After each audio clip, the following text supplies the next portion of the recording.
함께 보실 하나님의 말씀은 열왕기상 1장 1절로 5절까지 말씀입니다. 열왕기상 1장 1절부터 5절까지 말씀을 교독하도록 하겠습니다. 다윗 왕이 나이 많아 늙으니 이불을 덮어도 따뜻하지 아니한지라. 그의 수종들이 왕께 아뢰되 우리 주 왕을 위하여 젊은 처녀 하나를 구하여 그로 왕을 받들어 오시게 하고 왕의 품에 누워 우리 주 왕으로 따뜻하시게 하리라 하고. 이스라엘 사방 영토 내에 아리따운 처녀를 구하던 중 수넴 여자 아비삭을 얻어 왕께 데려왔으니 이 처녀는 시면 안 가고 그와 왕을 받들어 시주이었으나 왕이 잠잠히 같이 하지 아니하였더라. 함께 봅니다. 그때에 핫기세 아들 아도니아가 스스로 높여서 이르기를 내가 왕이 되리라 하고 자기를 위하여 병거와 기병과 호위병 50명을 준비하니. 아멘. 우리 지난주 사무엘서를 마감을 했습니다. 사무엘서의 마지막에 매듭이 무엇으로 끝났던지 기억나십니까? 사무엘하 24장 25절이 이렇게 마무리를 합니다. 제가 한번 읽어드릴게요. 그곳에서 여호와를 위하여 제단을 쌓고 번제와 화목제를 드렸더니 이에 여호와께서 그 땅을 위한 기도를 들으시매 이스라엘에게 내리는 재앙이 그쳤더라. 7만이나 죽고 더 죽을 수도 있는 상황이었는데 다윗이 아리우나 타작 마당을 사서 하나님 앞에 제사를 드리고 기도를 하는 장면입니다.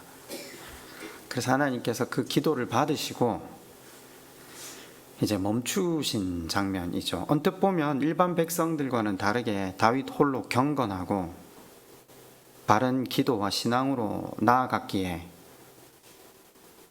자기보다 못한 신앙을 가진 이스라엘 백성들을 위해 번제와 화목제를 올려드리는 아름답고 중보기도 같은 거룩한 제사같이 보입니다. 언뜻 보면요, 그죠? 그런데 이 제사와 기도의 자리는 처절한 후회와 고통으로 버무려진 절규에 가까운 기도의 자리, 예배의 자리였다는 것을 지난 시간 우리가 살펴봤습니다. 사무엘서를 마감하는 순간에 노년의 다윗이 하나님을 바라보던 시선을 또 떼고 그 시선이 자기에게로 향했을 때 그가 벌인 일의 결과가 뭐였죠? 이스라엘 역사상 가장 큰 소송에 휘말릴 수 있는 사건의 제공자가 되었다고 했잖아요. 사실 소송이나 고발이 없이도 다윗으로 인해서 7만의 사람들이 죽게 됩니다. 물론 7만의 사람들은 자신의 죄로 인해 죽었습니다. 그런데 사람들은 그렇게 생각하지 않습니다. 남아있는 유족들과 사람들은 일평생 다윗이라는 사람을 볼 때마다 이를 갈았을 것임에 분명합니다. 형언할 수 없는 절망의 인생을 이제 다윗은 살게 될 겁니다. 무엇을 했을 때 이와 같은 결과가 벌어졌죠? 하나님께 시선을 뗐을 때 그가 벌린 일로 그의 인생, 그러니까 사무엘서는 그 길었던 그 유년기부터 시작해서 노년기에 이르는 다윗의 인생을 한 단어로 요약해라면요, 인간 실격입니다. 여러분, 성경에 아브라함도 그랬고 이삭도 그랬고 야곱도 그랬습니다. 그죠? 처절했습니다. 사실 우리가 하나님께로부터 인생이 복을 누리고 긍휼을 누리고 구원의 은혜를 누리는 것, 그 이유가 우리가 한계 있기 때문에 누린다고 착각했습니다. 우리가 의의 개념을 잘못 인식하고 살았기 때문에 같은 성경을 읽는데 성경에 죄가 기록된 줄 모르고 잘한 것이 기록되어 있다고 읽었거든요. 사실 단어 하나 잘못 해석하고 이해하면요, 성경 자체가 산으로 가는 해석을 하게 됩니다. 다윗도 시선을 뗐을 때 어디로 자리하게 되는가? 성경의 모든 인물들이 인간 실격 그 자체입니다. 제가 다시 나열하지 않아도 많이 들으셨잖아요. 아브라함이 어떤 일을 벌였는지, 이삭이 그 아버지를 따라서 어떤 일을 벌였는지, 야곱은 벌린 일을 보면 성경 안에 나오는 모든 인물들을 살펴보면 다윗과 다를 바 없는 존재들 아니었습니까? 자, 그럼 우리도 동일하게 하나님께 자주 시선을 떼거든요. 그렇지 않습니까? 그럼 결과물은 뭐죠? 우리도 하나님께 시선을 떼고 산 삶의 결과물들을 받아듭니다. 구렁텅이에 빠집니다. 사람들에 의해서 지근지근 밟혀 절망의 나락으로 떨어집니다. 그런데 그때 뭐가 된다고요? 상한 심령이 된다고요. 네. 성경은 인간이 자의적으로 의지나 결단을 가지고 상한 심령으로 나아가는 법이 있다고 이야기를 하지 않습니다. 되게 아쉽죠. 네. 제가 지난주 화요일 제자반에서 제자반에 참여한 수업을 듣는 성도분들에게 여러 가지 질문을 좀 했습니다. 질문을 쭉 했거든요. 제가 질문을 한 의도가 있어요. 성경을 잘 모른다는 걸 증명하려고요. 성경의 단어가 어떤 의미라는 걸 사람들이 잘 정의하지 못하고 있다는 걸 인식시켜 보려고요. 저는 사실 지금 방향에 대해서만 설교했지 아직 본론으로 들어가지도 않았거든요. 적어도 복음서나 서신서는 들어가야 복음의 본질에 대해서 명확하게 접근이 가능하거든요. 그럼 그때 다시 단어를 다시 정의해야 되기 때문에 지금은 그렇게 명확하게 단어들을 정리하고 있진 않아요. 근데 제가 제자반에서 한번 물었어요. 은혜가 뭐냐고. 말씀을 온라인상에서 들으시는 여러분도 한번 대답해 보세요. 은혜가 뭡니까? 우리 그렇게 교회 다니면서 많이 되뇌이는 말이잖아요. 국어사전 이렇게 나와있어요. 임금이 신하들에게 값없이 주는 선물. 성경도 마찬가지죠. 성경도 비슷한 측면에서 값없이 주어진 긍휼, 사랑. 그런데 성경에서 말하는 그 은혜가 도대체 본질이 어떻게 설명하면 정확합니까? 여러분, 그 말씀에 순종하는 것이 늘 어렵다고 이야기를 하다가 은혜 받으면 이게 쉽다고 하잖아요. 성령의 은혜를 받으면, 그죠? 성령 충만하면 이게 쉽다고 하거든요. 성령의 그때 은혜가 뭐죠? 우리가 언제 극기나 의지가 아닌 감사함으로 말씀을 순종하게 됩니까? 값없이 베풀어 주신 사랑을 깨달을 때입니다. 그럼 반대로 그 값없이 베풀어진 사랑의 깊이와 넓이를 아는 유일한 때가 언제인지 압니까? 내 죄를 대면할 때입니다. 아브라함에게서 내 죄를 대면하고, 이삭에게서 내 죄를 대면하고, 야곱에게서 내 죄를 대면하고, 다윗에게서 내 죄를 대면하고. 성경에서 말하는 은혜는요, 나의 죄인됨의 깊이를 뼈저리게 깨달을 때입니다. 그래서 십자가밖에 붙들 수 없는 상태가 되는 때입니다. 주께서 베풀어 주신 긍휼과 이 은혜와 사랑이 얼마나 말도 안 되는 일인지를 깨닫는 것이 기독교가 말하는 은혜입니다. 역설적이죠. 기독교는 굉장히 역설적입니다. 그래서 실은 우리가 알고 있는 많은 단어들이 말씀 가운데서 바르게 정의되지 못하면, 실은 아까 말씀드렸던 의의가 하나도 윤리, 도덕, 열심으로 정의되면요, 어떤 현상이 일어나면 복음서 전체를 해설하지를 못합니다. 상급론, 제가 여러 차례 지금 말씀만 몇 번 드리고 있는데, 사람들은 이 땅에 선교사로 살고 목사로 살고 말씀을 꽤 순종하고 산 사람들은 하나님 나라에 올라가면 다른 자리에 앉을 거라고 생각하거든요. 천만에요. 성경엔 그런 이야기가 나오지 않아요. 제가 제자반에서 다시 질문을 이렇게 했어요. 천국에서 누가 제일 큰 자라고요? 마태복음 19장에 나와 있죠. 이렇게 의의 개념을 해석하지 못하면요, 상급론이 반대로 가요.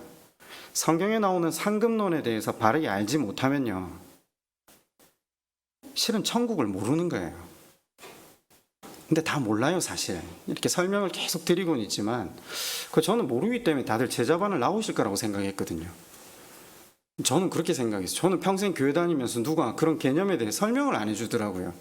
이거 하나 알기 위해서 의라는 단어는 거의 20년을 공부했거든요. 누가 제대로 한 권 적어서 정의를 해주지 않아요. 그게 너무 알고 싶었는데, 저한테는 너무 귀하고 가치가 있고, 누군가 이걸 하나만 정의를 바르게 해주고 가르쳐주면, 이 하나님 신약과 구약의 모든 말씀들이 정확하게 이해가 되기 시작하거든요. 그렇잖아요. 저는 제자반에 안 나오시는 것도 참 이해가 안 가요. 그리고 우리가 늘 날마다 주일날 대표 기도하러 나오면 우리 이렇게 기도하잖아요. 하나님, 이번 주도 죄와 더불어 살았습니다. 그러면 사실 죄를 깨닫는 게 은혜잖아요. 그죠? 아까 말씀드렸듯이 그 죄를 깨달으면요, 우리가 할 수 있는 게 뭐밖에 없는지 아십니까? 기도밖에 없어요. 그때는 예전처럼 모여서 뭘 주십시오, 이루어 주십시오, 우리가 무슨 어떤 것들을 하게 해주십시오, 이런 기도가 아니라, 주님, 저는 주님밖에 없습니다. 저는 주님이 아니고는 숨을 쉴 수 없습니다. 주님, 저와 함께 해주십시오. 이게 돼야 호흡을 하는 거거든요, 영이. 그런데 그렇게 앞에 나와서 우리가 죄를 짓고 살아갑니다라고 말은 하지만 기도의 자리에는 사람들이 나오지 않아요. 굉장히 아이러니 아닌가요? 어떻게 숨을 쉬고 사시죠? 아니, 시내가 교회 성도 여러분, 어떻게 숨을 쉬고 사시죠? 목사가 뭔가를 강요하지 않는다고요? 아니, 이전에 다 교회 다니시면서 프로그램에 헌신과 봉사에 허덕이며 교회는 이런 곳이 아니어야 돼 하셔서 지금 우리가 말씀 앞에서 내가 누군지, 하나님께서 내게 베풀어 주신 긍휼과 사랑의 의미가 무엇인지를 배워가잖아요. 그럼 사실은 숨이 극도로 막혀야 돼요. 그래서 내가 할 수 있는 건 그 하나님 앞에 다시 도우심을 구하고, 그 받은 은혜가 너무 감사하다고 하나님께 올려드리는 것 이외에는 사실은 우리 할 수 있는 게 없거든요. 그런데 어떻게 안 나오시죠? 어떻게 기도의 자리에 앉지 않으실 수 있죠? 되게 궁금해요, 사실은. 그러면 사실 아직 은혜를 못 깨달았다는 거죠. 목사가 설교를 좀 잘못했거나, 아니면 설교를 듣고 있지만 여전히 우리가 우리 자신을 바르게 알지 못한 상태죠. 제가 설교를 하면서 지금 제가 사실은 굉장히 제 말과 상반되는 이야기를 지금 먼저 했는데, 제가 이렇게 말씀드렸잖아요. 상한 심령이 되는 것은 스스로 결단하거나 의지를 들여서 갈 수 있는 곳이 아니라고요. 타인에 의해서 사람들의 발에 지근지근 밟히는 상태가 되는 거죠. 구렁텅이에 빠져서 헤어나올 수 없는 상황이 돼야 인간이 그제서야 자연스럽게 하나님 앞에 겸비합니다. 이게 우리의 실존이라는 거죠. 그렇죠. 안 나오는 게 당연해요. 그래요. 어떻게 보면요. 맞아요. 다윗처럼, 아브라함처럼, 야곱처럼, 사사기에 나왔던 삼손처럼 거기 떨어져야 드디어 안 꿇던 무릎을 꿇죠. 숨을 쉬기 위해서. 얼굴이 노래져서 드디어 이제 우리가 하나님 아니면 소망이 없습니다. 그러니까 목사로서 늘 제가 우리 삶의 지혜라고 말씀드리는 건, 그 전에 이벤트 없을 때 하나님 앞에 나와서 우리에게 베풀어 주신 그 은혜를 새기며 받은 은혜를 보내지 못하는 삶 사는 우리 자신하고 늘 싸우잖아요. 이거 기도 안 하면 받은 은혜 못 흘려보내거든요. 말씀 앞에 다시 나를 대면하는 이 은혜 없이는 받은 은혜 못 흘려보내요. 인사도 못해요, 우리는. 그러면 나와서 말씀 앞에 다시 나를 비추고 기도해야 하잖아요. 그죠? 왜 우리는 굳이 이벤트가 있어야지만 신앙의 도약이 있을까요? 설교를 그렇게 하지만 참 마음이 참 절절합니다. 가끔 그런 기도를 해요. 하나님, 우리 교회에 교인들이 이벤트 없이 말씀이 심령에 깨달아져서 하나님의 그 은혜가 깨달아져서 하나님 앞에 나와 하나님을 찬양하고 받은 은혜 흘려보내는 기도로 나오게 해달라고 수도 없이 지난 5년간 기도하고 있는 기도의 제목이 그겁니다. 그래야 저도 편하겠죠. 누군가 이벤트를 맞으면 목사가 제일 고통스럽습니다. 그래서 그 이벤트를 좀 피해가게 해드리려고 말씀에 그대로 우리를 비추면서 걸어가고 있는 중 아닙니까? 여러분, 사무엘서를 보는 핵심 구절이 있었다라는 거 기억나십니까? 굉장히 긴 세월 사무엘서를 봤기 때문에 사무엘상 2장 30절로 한번 가보실래요? 사무엘상 2장 30절.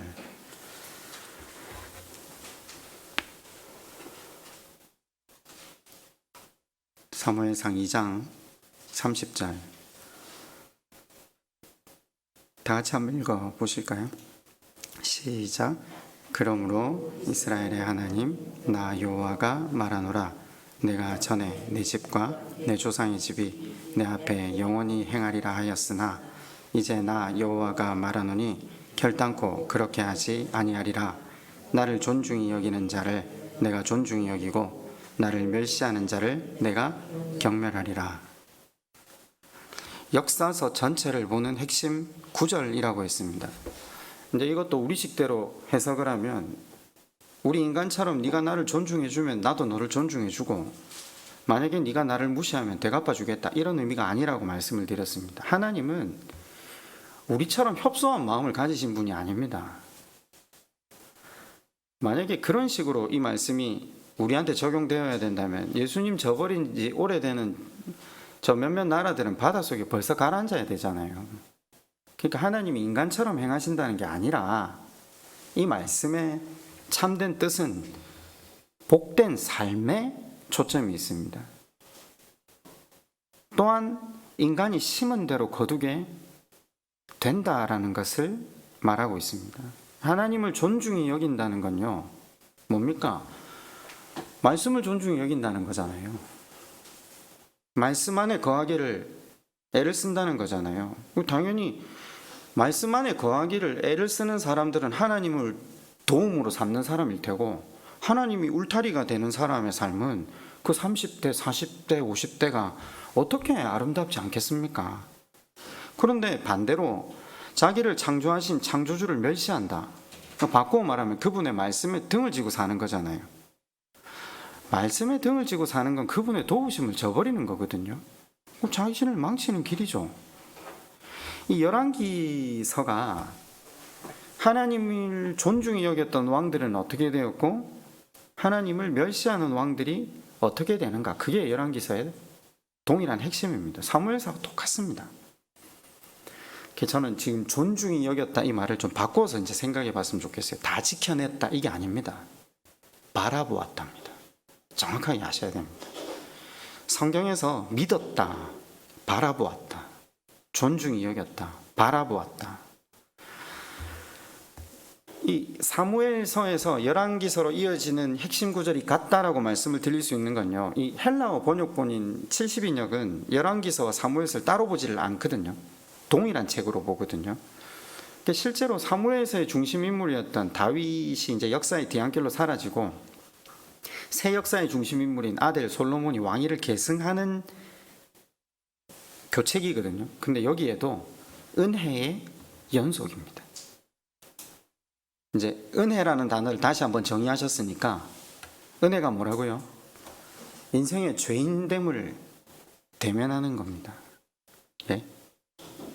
그렇게 보시면 은혜가 정확합니다. 성경에서 1장 1절이 이렇게 시작하죠. 다윗 왕이 나이가 많아 늙으니 이불을 덮어도 따뜻하지 아니한지라.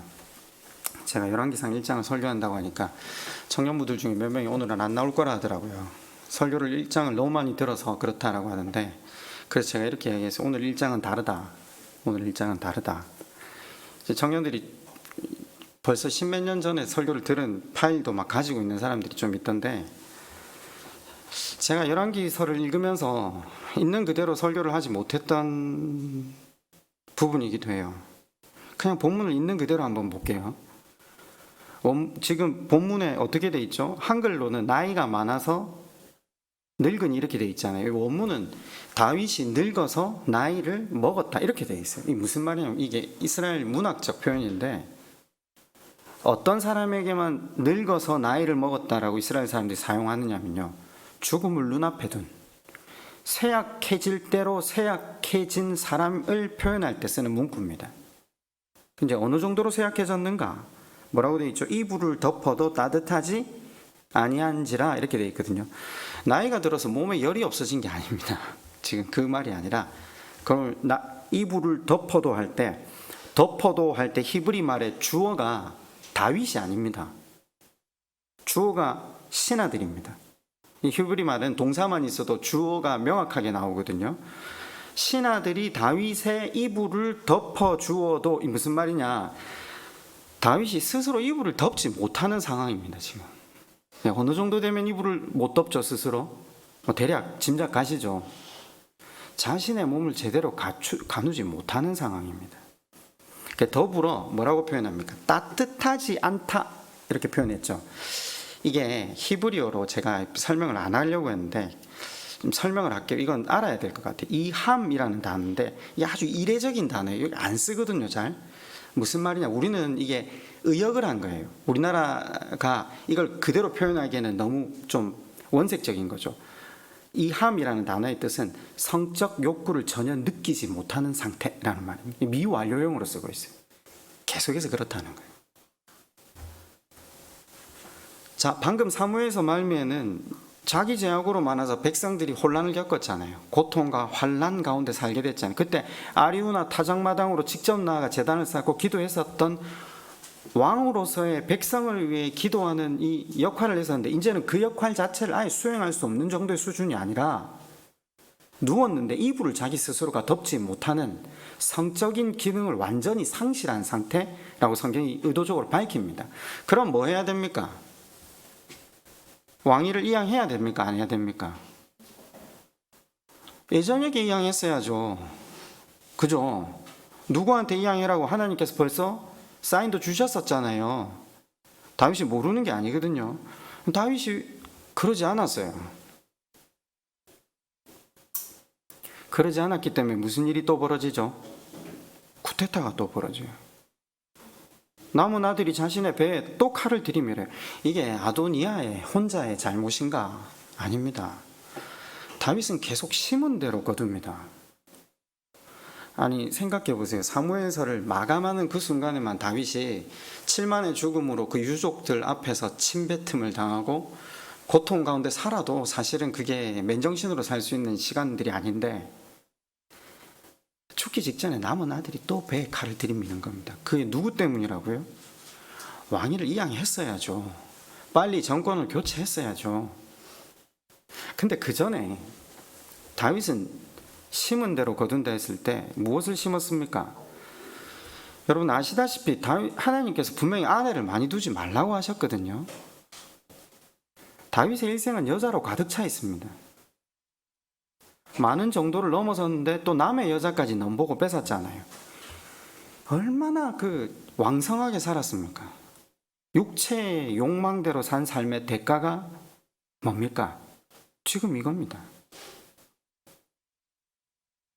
우리가 아시다시피 첫째 아들은 셋째 아들 이복 동생 누이를 강간했다가 셋째 아들 압살롬한테 암논은 살해당하죠. 셋째는 자기 아버지 배에 칼을 들이밀었다가 죽음 당합니다. 둘째는 이름이 아예 사라지는 걸 보면 애초녁에 죽었다는 표현으로 다 알고 있거든요. 넷째 아도니아도 아시다시피 죽습니다. 그런 표현을 하면 참 그렇지만 살아생전에 부모가 자녀 하나만 잃어도 가슴에 아이를 묻고 산다고 하는데 어떻게 다윗이 하나님께 복을 받은 사람이라고 쉽게 말할 수 있습니까? 도대체 복이 뭡니까? 이 성경을 제대로 보면 우리가 과연 뭘 보고 있는지를 다시 한번 고민하게 합니다. 여러분 뿌린 대로 거두게 하시는 하나님의 원칙은 변함이 없습니다. 왜 징계를 허락하신다고 했죠? 다시는 그 죄로 돌아가지 않게 하기 위해. 그런데도 집요하게 이 죄로 돌아가고 있는 다윗. 끝내 자기 중심인 다윗. 다윗의 신복들이 일을 합니다. 여자를 구해주죠. 뭐 때문에요? 왜 포기하지 않죠? 정권이 계속 유지돼야 자기 자리가 보존되거든요. 정권이 바뀌면 모든 인물들이 다 바뀌잖아요, 자리가. 2절에 어떤 노력을 했죠? 그의 시종들이 왕께 하려되 우리 주 왕을 위하여 젊은 처녀 하나를 구하여 그로 왕을 받들어 모시게 하고 왕의 품에 누워 우리 주 왕으로 따뜻하게 하시리이다 하고, 왕의 이불 속에서 같이 자면서 왕의 성적 기능도 회복시키고 건강도 돌보게 할 여인을 구하자. 자, 제가 아까 따뜻하게라는 말을 했잖아요. 따뜻하게가 이함이라는 히브리 단어가 성적 관계라는 말을 하거든요. 근데 우리말로는 지금 이 따뜻하게 해놓으니까 우린 지금 다 오해하는 거죠. 뭔 말인가? 그러면 진짜 따뜻하게 해주려면 이스라엘에서 가장 열이 많은 여자를 구해와야 되잖아요. 안 그래요? 근데 3절에 어떤 여자를 구했다? 이스라엘 사방 영토내 아리따운 처녀를 구하던 중 수넴 여자 아비삭을 얻어 왕께 데려왔으니. 그러니까 이스라엘 경내 가운데 가장 몸이 따뜻한 열이 많은 여자를 구한 게 아니라 이쁜 여자를 찾았다. 예. 근데 이 여자가 어떻다? 4절에 이 처녀는 심히 아름다워 그가 왕을 받들어 시중 들었으나 왕이 잠자리는 같이 하지 아니하였더라. 자, 요 앞에까지는 지금 또 다윗의 하나님께 시선을 뗐을 때 그가 뿌리고 있는 씨앗들에 대해서 이야기하지만, 하나님은 그 인생을 어떻게 마감 짓고 있는가? 그가 하나님을 바라보는 사람이었잖아요. 자, 성경에서 믿음, 제가 질문을 이렇게 다시 할게요. 제가 제자반에서는 이렇게 질문했는데 죄가 뭡니까? 라고 질문을 다시 했어요. 죄가 뭡니까? 이게 정의가 제대로 안 돼 있으면요, 성경이 해석이 안 돼요. 계속 엉뚱한 데로 가요. 죄가 뭡니까? 하나님을 바라보지 않는 것이라고. 하마르티아. 예. 살인, 강도, 강간이 죄가 아니에요. 그건 결과물이에요. 그냥 바라보지 않는 게 죄예요. 그럼 우리는 우리는 어떤 사람이 낫다고 하고, 어떤 사람이 더 의인이라고 하고, 어떤 사람이 천국의 상급이 더 많을 거라고 하죠? 일을 많이 한 사람, 수고한 사람, 뭔가 결과물을 낸 사람. 아니요, 하나님은 그런데 뭐라고 하세요? 너희가 나더러 주여 주여 하고 내 이름으로 기사를 행하고 권능을 행하고 귀신을 쫓고 능력을 행해도 나는 너희를 모른다 하거든요. 그 말씀 읽으면서 뭔 생각하셨어요? 아, 우리가 일 더 열심히 해야 된다? 아니요, 주를 바라보지 않는 거예요. 주님과 관계가 없는 거예요. 다윗은 바라봤다는 거예요. 다윗이 하나님께 시선을 뗄 때는 자기 욕망대로 뭔가를 뿌렸으나, 이 사람이 굉장히 민감한 건 하나님 앞에 하나님 아니면 숨을 쉴 수가 없습니다라고 무릎 꿇었던 사람이잖아요. 그때 하나님께서 그의 인생의 마지막 매듭을 어떻게 지어주시는가? 왕이 잠자리는 같이 하지 아니하였더라. 여러분, 열왕기서를 시작하는데 사실은 이 부분은 없어도 될 부분이거든요. 그죠? 지극히 다윗의 개인적인 부분을 여기에 넣어둘 이유가 없어요. 그런데 성경은 열왕기서를 시작하면서, 아까 열왕기서 역사서를 읽는 키워드가 뭐라고 했죠? 하나님을 존중히 여기는 자는 하나님이 존귀히 여기고 하나님을 멸시하는 자는 내가 경멸히 여긴다. 다윗은 하나님을 존귀히 여겼습니까? 하나님 바라보던 자였잖아요. 하나님이 존중하게 해주겠다, 존귀하게 해주겠다. 필요 없는 이야기가 적혀 있는 게 아닙니다. 다윗이 한때 자기 욕망을 위해서, 정력을 위해서라면 남편 있는 여자도 개의치 않고 데려왔던, 그래서 그 욕망을 채우기 위해서 남편까지 살해했던 인물이거든요. 그런데 그가 다시 하나님께 시선을 맞추고 하나님 중심으로 살았을 때 당대의 가장 이쁜 여자를 옆에 데려다 놓아도 동침하지 아니하였다. 하나님이 이렇게 그 인생을 매듭 지어주시는 거예요. 이게 보이십니까? 다윗의 명예회복입니다. 그런데 의미심장한 건요, 아까 성경 1장 1절에 뭐라고 했죠? 다윗이 더 이상 육체적으로 정신적으로 쇠약할 대로 쇠약한 나머지 욕망을 따라 살 힘조차 없는 시간이라는 겁니다. 우린 우리가 지은 죄로 인해서 나락에 떨어지고 사람들에게 지근지근 밟히고 절망의 구렁텅이로 빠지는데 상한 심령이 되거든요. 상한 심령이 되어서 어쩔 수 없이 무릎이 절로 꿇리고 하나님을 바라보는데 하나님은 뭘 하시냐면요. 내가 내게 바라던 게 이거였다. 내가 너와 관계를 맺는 거다. 우리는 축복의 산으로 올라갈 수 있는 자격이 전혀 없어서 울면서 그리심산으로 올라가요. 에발산으로 올라가요. 근데 에발산에 제단이 있어요. 거기서 무릎을 꿇고 저는 예수 그리스도의 피가 없이는 살 수 없는 존재입니다 하는데 하나님 다가오셔서 너는 내 자녀야. 내가 너를 지킬게. 여러분 이 메커니즘 이해가 가세요?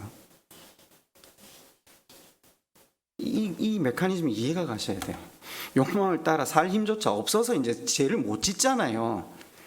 여러분 제가 이런 비유를 한번 든 적이 있었는데 제가 교육자 분기회에서 한번 필리핀에 간 적이 있었어요. 보라카이를 간 적이 있었는데 보라카이를 가서 제가 굉장히 아주 충격적이었던 게 저희가 묵었던 리조트 안에 외국인 할아버지 남자들이 굉장히 많이 오더라고요. 근데 이 사람들이 여기 와서 혼자서 뭘 할까 싶었더니 전부 다 현지처들을 데리고 그 방방에 다 있더라고요. 제가 옛날에 읽은 책이 한 구절 생각나더라고요. 인간이 죄짓기를 언제 그치느냐. 힘이 빠져서 비행기도 타지 못할 시점이 되었을 때.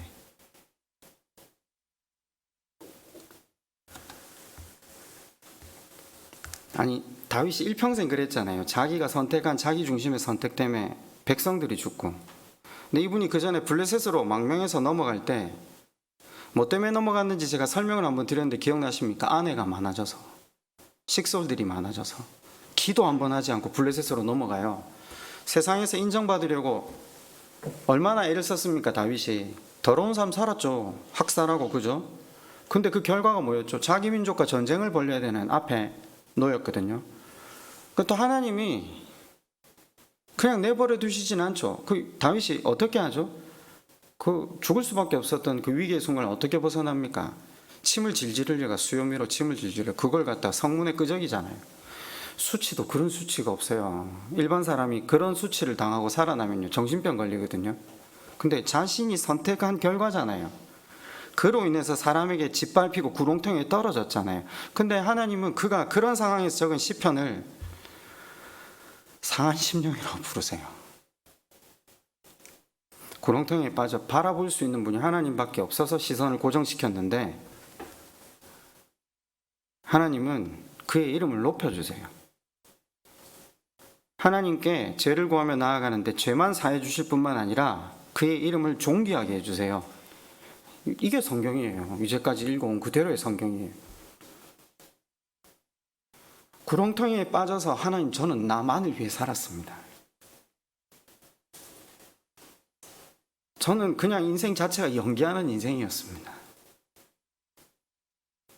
그런데 하나님 뭘 하시냐면요. 야, 넌 그 연기조차 나를 향한 몸부림이었지 않니? 그 연기조차 나를 바라보는 너의 시선이었지 않니? 내가 약속한 대로 나를 바라보는 인생에게 가장 좋은 것으로 더하겠다. 그리고 한 걸음 더 나아가 그의 이름을 높여주십니다. 육체가 세잔하여져서 더 이상 죄 지을 힘이 없어서 죄를 짓지 않는데 하나님께서는 뭐라고 그의 인생을 매듭지어 주시는가? 다윗이 잠자리는 같이 하지 아니하였더라. 주어를 다윗으로 사용해 주시는 겁니다.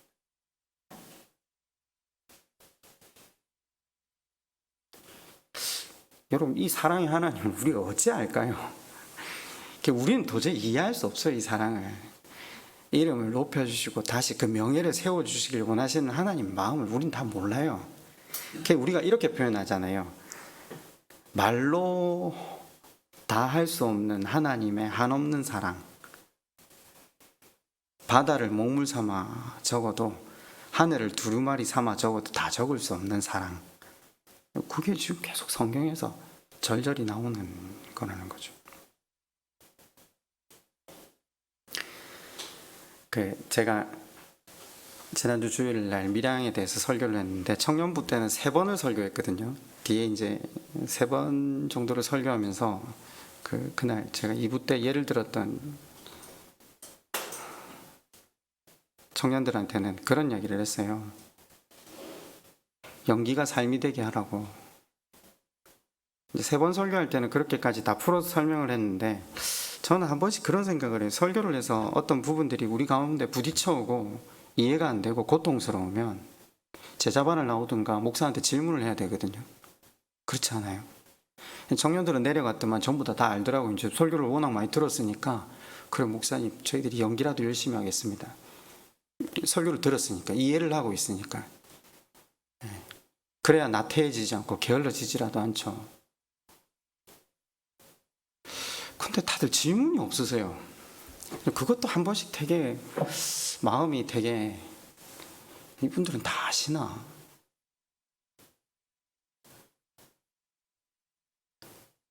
열왕기상 첫머리에 다윗이라고 하는 한 인간이 더 이상 제 길을 걷고 있지 않다라고 매듭 지어 주심으로 그의 인생을 아름답게 마무리하고 계신 하나님을 우리는 만납니다. 여러분 사실 우리라는 인생이 굉장히 길잖아요. 아니 사실 짧죠. 뭐 길어봐야 뭐 80년 되겠습니까? 짧으면 70년 조금 넘을 테고요. 근데 우리의 인생의 기록이 A4지 한 장으로 안 적힌다고 했잖아요. 그냥 누군가를 봤을 때 한 컷이잖아요. 한 줄 정도 안 될 거예요. 보통 한 단어 정도? 예.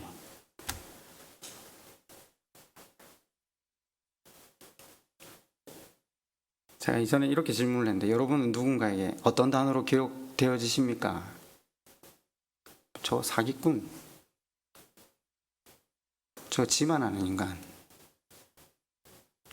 저 거짓말쟁이. 여러분 이 장면 때문에 다윗은 평생 그래 살았거든요. 근데 그가 하나님을 바라보았을 때 인간이 누릴 수 있는 가장 큰 복이 여기에 있어요. 나이가 들어서도 하나님 앞에 죄인됨을 인정하고 하나님 그분의 긍휼을 구하는 삶을 살아갈 때 하나님은 그의 인생을 최대한 아름답게 매듭지어 주시는 거죠. 하나님이 우리의 명예를 지켜주실 때에만 인생이 아름다운 한 컷으로 기록될 수 있겠죠. 그렇지 않습니까? 이거는 저는 너무나도 뼈저리게 절감하는 기억인 것 같아요.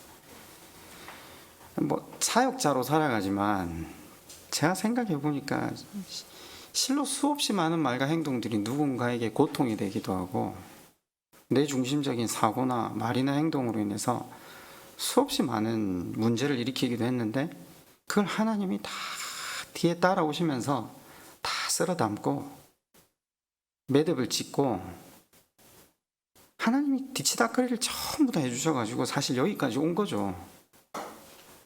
그런데 한 번씩 인생이 정말 말씀 앞에 내를 못 비추면 그거 다 제가 한 거예요. 그 다윗하고 똑같은 거죠. 또 인구를 계수하는 거죠. 하나님이 다윗이 정욕의 눈이 멀어 못할 짓을 했지만 다시 하나님을 바라보기 시작할 때 이게 사실 존중한 거 아니잖아요. 근데 하나님은 존중했다고 쳐주십니다. 그가 믿음으로 쳐주십니다. 다윗이 하나님을 바라보기 시작할 때 그의 한 컷이 이처럼 아름답게 매듭 지어져 가는 거죠. 자, 이제 여기까지는 우리가 하나님을 아름답게 하나님을 바라보아야 하는 이유에 대해서 그분이 우리의 삶을 이렇게 매듭 지어 주시니까요. 그러나 우리가 죄의 씨앗을 뿌리지 않아야 한다는 사실을 이제 뒤에 말씀을 통해서 계속 우리가 고민해 봐야 돼요. 아까 말씀드린 대로 다윗이 심은 게 뭐라고요? 아내 많이 얻었죠. 그리고 자녀를 많이 낳았죠. 여러분 다윗의 아들들이 몇 명인가 혹시 아십니까? 기억나십니까? 적어도 한 몇 명 될 것 같습니까? 기록된 수만 제가 역대상 3장인데 한번 읽어드릴게요. 그냥 한번 들어보세요. 다윗이 헤브론에서 낳은 아들들은 이러하니 맏아들은 암논이라 이스라엘 여인 아히노엠의 소생이요 둘째는 다니엘이라 갈멜 여인 아비가엘의 소생이요 셋째는 압살롬이라 그술왕 달메의 딸 마아가의 아들이요 넷째는 아도니아 학깃의 아들이요 아내도 참 많죠. 다섯째는 스바데나 아비달의 소생이요 여섯째는 이드라함이라 다윗의 아내 에글라의 소생이니 여섯은 헤브론에서 낳으니라. 다윗이 거기서 7년 6개월을 다스렸고 또 예루살렘에서 13년을 다스렸으며 자, 앞에 6명 3장 5절부터 더 이어지는데요. 예루살렘에서 그가 낳은 아들들은 이러하니 시므아와 소밥과 나단과 솔로몬 네 사람은 다 암미엘의 딸 바세바의 소생이요. 또 이팔과 엘리사마와 엘리벨렛과 노가와 네벡과 야비와 엘리사마와 엘야다와 엘리벨렛 9사람은 다 다윗의 아들이요. 그들의 누이는 다말이며 이 외에도 또 소실의 아들이 있었더라. 많기도 얼마나 많은지. 이걸 우리가 읽으면서도 이걸 또 가리네요. 우리 스스로가. 이분은 그렇게 살지 않았을 거라고. 그렇게 아내가 많았는데 부하의 아내를 똑 취해요. 그죠? 남편까지 죽여가면서. 여러분 회개했죠? 네. 그러나 나단을 통해서 분명히 하나님께서 죄에 대한 징계를 하시겠다 하셨어요. 그래서 삶의 폭풍으로 계속 돌아와요. 삶의 폭풍으로 돌아오는 그때에 다윗이 행한 일 중에 가장 잘한 일이 뭐라고요? 에바엘 산으로 올라가 제단을 쌓았다는 겁니다. 사실 우리가 할 수 있는 건 이거밖에.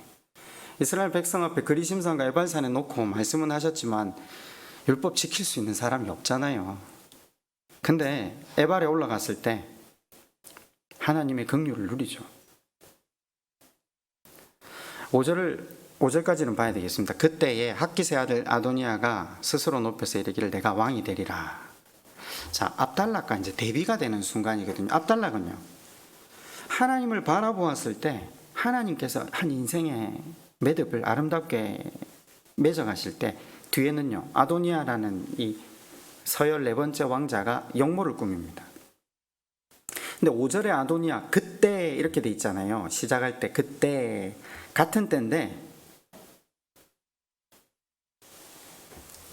열왕기상 1000마리의 다윗은 하나님의 은혜 빛 가운데 걸어가고 있다면요, 아도니아는 캄캄한 흑암 안에 거하고 있다는 겁니다. 그때 동시잖아요. 동시다발적으로 둘 다 낮에 살고 있잖아요. 근데 사람의 심령은 낮을 살아가, 지금은 밤이지만 이렇게 빛이 환한데 빛이 환하다고 해서 사람의 심령도 밝은가? 아니라는 겁니다. 그러니까 진리의 빛과 흑암이 동시에 지금 존재한다는 거죠. 한쪽은 진리의 빛 안에 하나님 바라보니까, 한쪽은 흑암에 자기 중심이니까. 물리적으로는 둘 다 빛에 거하는데, 아니 그렇죠, LED 등이 훨씬 밝죠. 근데 더 밝은 빛 가운데 사는 것 같지만 실은 어떤 사람들은 흑암 속에 갇혀 있다는 거죠. 똑같은 인생을 사는 것 같지만 다른 공간에 살고 있다는 것을 성경은 대비시켜서 우리에게 보여주는 거죠. 어둠에 갇혀 있다는 말이 무슨 말이죠? 흑암에 갇혀 있다는 말이 무슨 말이죠? 자기 욕망의 감옥에 갇혀 산다는 겁니다. 자기 욕망의 감옥에 갇혀 살면요, 대낮을 살고 있다 할지라도 실은 어둠 속에 갇혀 있는 겁니다. 말씀을 맺겠습니다. 주님이 그래서 신약 성경에 이렇게 말씀하시죠. 너희에게 아직 빛이 있을 때에 빛에 거하라. 너희가 빛의 자녀가 되어 걸어가라. 이 말씀 기억나십니까? 참, 신약을 한 번씩 나오면 설명을 이제 밟아 나가야 되는데, 이런, 아까 제가 은혜라는 표현을 했잖아요. 은혜가 뭐라고 했죠? 우리의 죄인됨의 깊이와 넓이를 절감하는 것. 그러면 성경에 계속해서 신약 성경에 새롭게 한다라는 말이 나오잖아요. 새롭게 한다는 말은 의미가 뭐죠?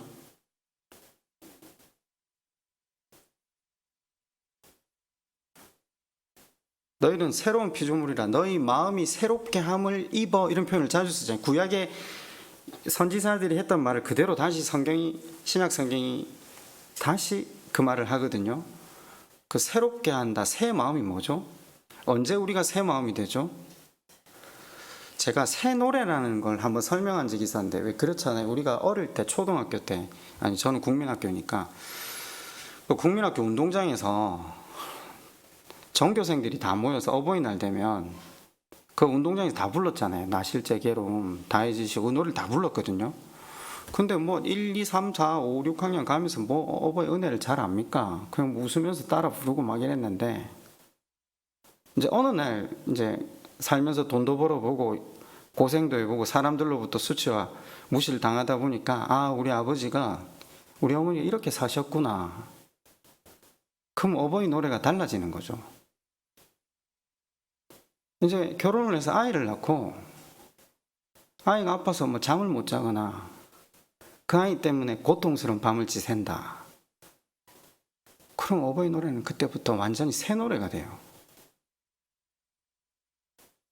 아직 제가 노년이 아니라서 노년에 긴 밤을 지내는데 자식들이 바빠서 찾아오지를 않고 다 자기 중심적으로 살았을 때 비로소 드디어 깨닫겠죠.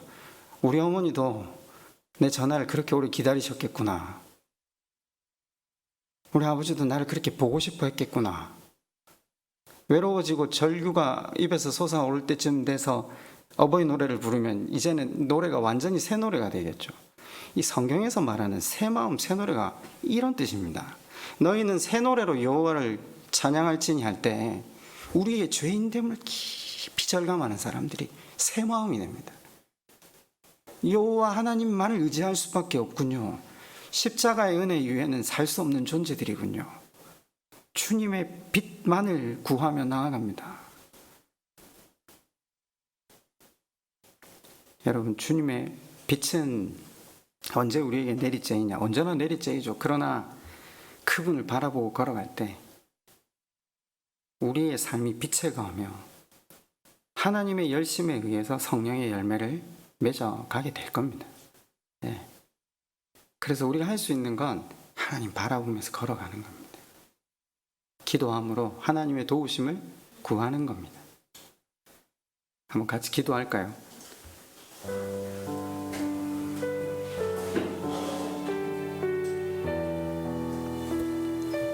제가 한 가지 기도 제목을 드릴 테니까 같이 기도하시고 또 가지고 나온 기도의 제목을 가지고 자유롭게 기도하셨으면 좋겠어요. 오늘은 이렇게 한번 우리 같이 기도했으면 좋겠어요. 우리 그렇잖아요. 늘 이 한 주도 죄 가운데 살았습니다. 하나님, 제 삶이 절망입니다. 그럼 주님 앞에 나와서 회개하면 됩니다. 영이 호흡을 하면 됩니다. 그렇잖아요. 일주일에 한 번 숨을 안 쉬면 우리가 못 살잖아요. 그러니까 뭔가 이루어 주세요라고 기도하지 않고 하나님, 다시 하나님께 시선을 고정시키며 살고 싶습니다. 다시 하나님께 도움을 구하며 살겠습니다. 다시 하나님만 바라보며 걸어가겠습니다. 우리 그렇게 한번 하나님 앞에 함께 기도하고 또 자유롭게 기도하시고 돌아가셨으면 좋겠습니다. 기도하겠습니다.